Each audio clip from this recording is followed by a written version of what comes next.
The Stormont talks begin with Sinn Féin, but without the Unionist parties. David Trimble meets the talks chairman to discuss his party's participation. And Dana is nominated by 4 councils. Her name will now be on the ballot for the presidential election.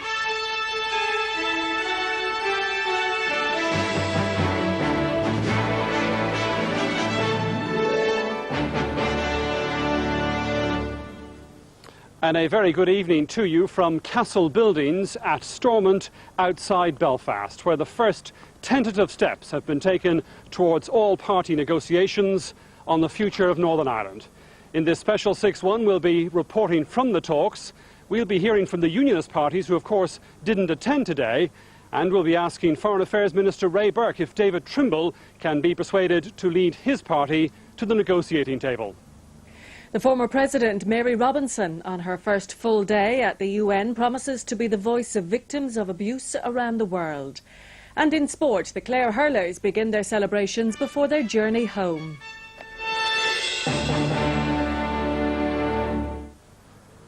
But first, the Stormont talks are due to resume at Castle Buildings here about now, after a 2-hour adjournment this afternoon to allow the talks chairman, Senator George Mitchell, to conduct consultations with the Ulster Unionist leader, David Trimble.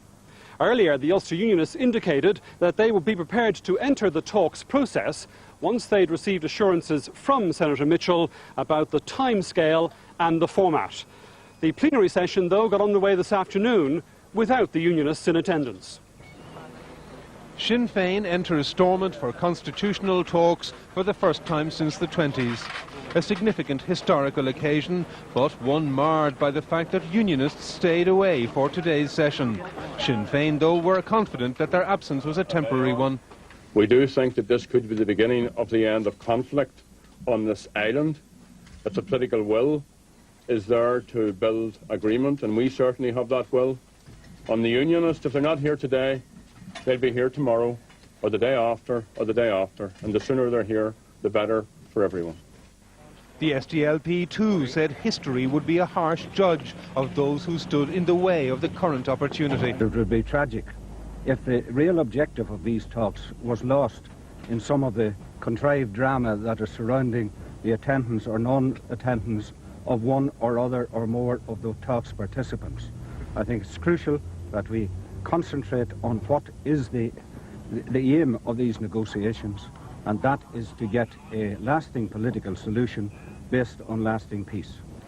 And with one eye on those absent Unionists, the British government made clear that once Sinn Féin entered the talks, they'd be immediately pressed on their commitment to peace. We'll be putting very strong points to them regarding the article in Republican News last week. We'll be indicating to them that we believe, the British government, that the Sinn Féin and the IRA are inextricably linked, as the Prime Minister has said, and so Gerry Adams does in fact have to face some very hard questioning this afternoon. One man who's always taken the long view is talks chairman George Mitchell. Today, striking a confident note, he urged others to do likewise. I think it's very important that the people of Northern Ireland keep a proper perspective on this. There'll be very many days ahead when things will go forward. There'll be other days when things take a step backward. The important thing is the direction. And very clearly, we are now much closer to the time when an agreement is possible.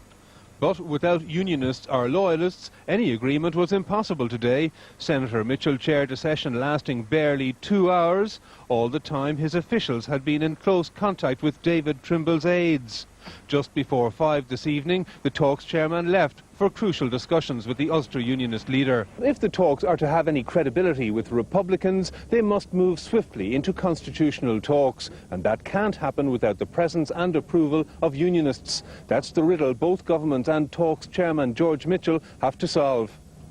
It has been a day of intensive negotiations involving the Secretary of State, Mo Mowlam, her Development Minister, Paul Murphy, Minister of State, Liz O'Donnell, and myself, and the chairman of the talks process and his colleagues, to try to ensure that we move forward in the substantive talks that we have all agreed on today, the 15th of September. Senator Mitchell is due back from his talks with David Trimble around now, when the talks are set to resume. Well, David Trimble did say earlier that his party would take part in the process here if they received assurances about the agenda and the procedures involved for governing the discussions. The fringe parties representing the loyalist paramilitaries were also absent from the discussions here at Stormont, but they too are expected to take part in the near future. As you've been hearing, this evening the talks chairman, Senator Mitchell, has been having discussions with both David Trimble and the PUP. While history of sorts was being played out at Stormont, the eyes of many this morning were fixed on Ulster Unionist headquarters in Belfast city centre. David Trimble and his senior colleagues were being encouraged by the party's executive and by public opinion to remain in the talks process. But it soon became clear that, for today anyway, they would not be sitting alongside Sinn Féin. At one point, the Stormont Minister Paul Murphy arrived to offer encouragement and reassurance to the Ulster Unionists. Then David Trimble emerged to say his party would at some stage return to Stormont, but only, he insisted, if they received new guarantees about the exact agenda and procedures for the all-party talks. We've opened discussions concerning the precise procedural arrangements for our involvement in the multi-party talks. These discussions are focusing on the format of any substantive talks and the handling of the outstanding procedural matters, of which the most important concerns the agenda for substantive talks. Depending on the progress made in these discussions, we intend to be present at Castle Grounds as soon as possible. The smaller unionist parties, the UDP and the PUP, also consulted Mr Trimble and confirmed afterwards that they too were staying away from today's talk session at Stormont. However, like the Ulster Unionists, the parties which represent the loyalist paramilitaries have not abandoned the process entirely. David Irvine left to meet prisoners at the Maze jail and expected to receive their endorsement for his party's strategy. Within the past hour, the talks chairman, George Mitchell, returned to his Belfast hotel for separate discussions with the Ulster Unionists and with David Irvine's Progressive Unionist Party. It's believed David Trimble and his colleagues will be trying to persuade George Mitchell to alter the rules governing the Stormont talks to enable the Ulster Unionists to participate and vote without actually having to sit down face-to-face with Sinn Féin. If the Ulster Unionists are happy with the Senator's response, it's conceivable that the Ulster Unionists may return to the talks process sooner rather than later. Brendan Wright reporting. Well, as the politicians were arriving here at Stormont, the mother of a British soldier shot dead by the IRA earlier this year held a vigil just outside the gates for peace. Mrs. Rita Restorick said she'd come to urge all the parties to take part in the negotiations. The arrival of Rita Restorick brought an injection of realism. In February, her son Stephen, a British soldier serving in South Armagh, was shot dead by the IRA. As a bereaved mother, she felt she had to come to urge dialogue. Not, as she put it, that it would make much difference. I don't know if anybody can imagine what you go through when your own child is killed, of whatever age. And it made me realise how many other parents have gone through that awful experience and how many more might go through it if a solution wasn't found from these talks. I hope that what I mean from my heart comes across and that people will see me as a mother and not just as a mother of a British soldier.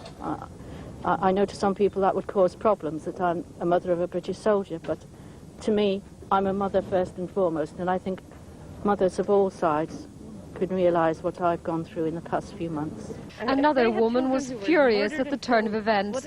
She was, she said, expressing the views of many ordinary people. It is the victims who have suffered who are the bigger people in Northern Ireland.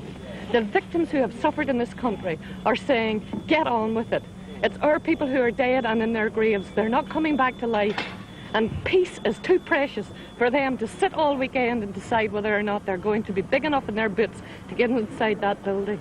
And as the politicians remained half in Stormont and half some miles away in Belfast city centre, a small group of women sat outside the process, patiently hoping for the best.